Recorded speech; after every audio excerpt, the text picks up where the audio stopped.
Come close.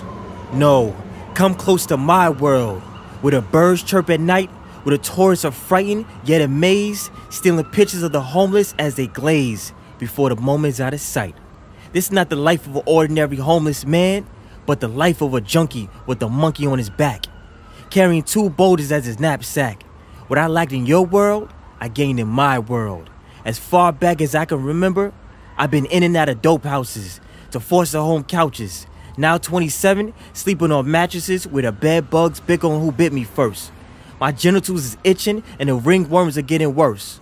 My life's a goblin's nightmare and a witch's curse. My skin crawls to the rhythm of the earth.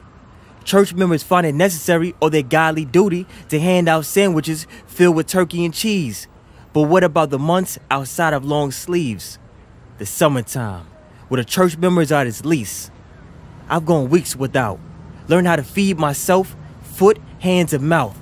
Without a shadow of a doubt, you could tell by my pieces of garments, my financial status is starving.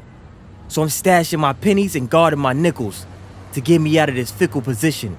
To be poor and addicted to drugs is another form of lynching. See if your congressman will listen when you complain about the homeless smell on the train. See if your marching for the homeless will make a change on 59th Street.